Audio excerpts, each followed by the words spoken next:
How are you going with making change happen in your team and in your workplace? As a leader or manager, I'm sure you know there's a lot of external change happening in our world. You don't need a futurist to tell you that. And also, you know that because of all this external change, you, your team, and your organization also have to be open to change, embrace change, and even lead change so that you can match that and maybe even lead the change that's happening outside.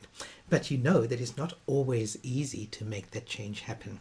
And there might be people in your team who are reluctant to even get started. They're resistant to the change. They're not motivated to keep the change going. And it's very easy just to fall back into our old ways, especially if your team is already overworked, they've got too many things on their plate, and they might even be change fatigued. So how do you make that change happen? Whenever I run my leadership programs, this is one of the things that we address. There are two parts to this program. So the first part is actually looking into the future and helping leaders understand what's over the horizon and around the corner, so that they know what might be coming up in the future so they can make better decisions now.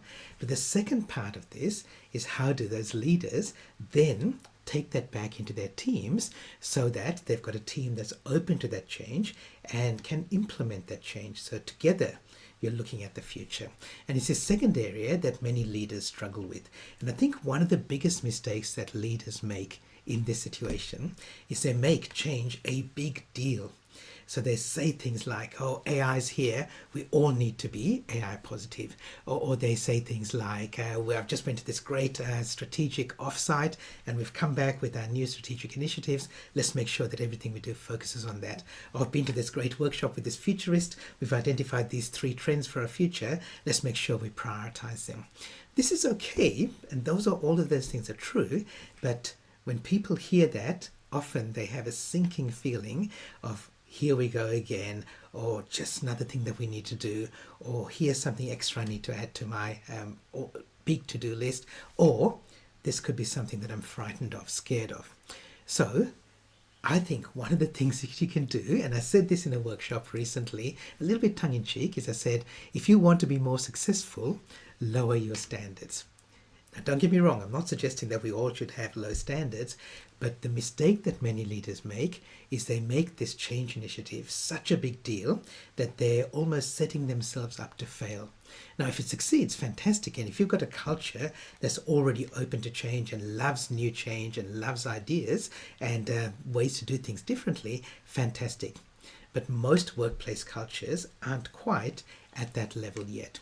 So the best thing that you can do if you want to build this culture of people being open to change, what I call a culture of change agents, then start small. So let me give you an example. And this came up in a workshop that I was doing for leaders recently.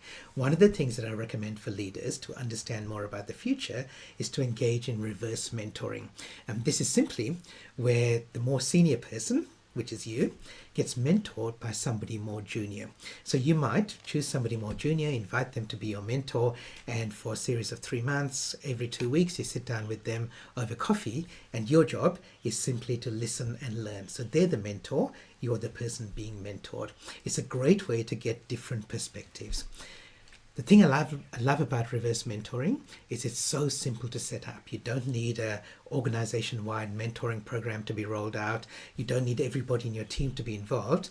It's just one-on-one. It's just 2 people getting together for a coffee every 2 weeks. So that's a small change, but you can even make it even smaller. For example, you might identify something that you'd like to learn about. It could be about technology, it could be around customer behavior, consumer behavior.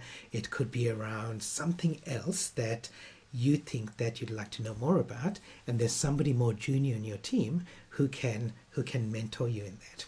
Instead of approaching them and say, hey, for the next 3 months, let's sit down every 2 weeks and have a coffee, just approach them for the first meeting and for one meeting. So you say, hey, can we catch up for coffee because I'd like your input on this. And then you catch up and you have the coffee, and if it goes really well, you can say, that was great. Maybe we'll do the same thing in a couple of weeks' time.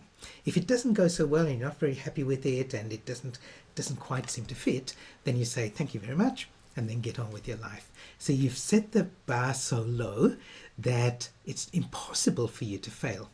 The worst thing that happens is you have a friendly chat with somebody and that's it.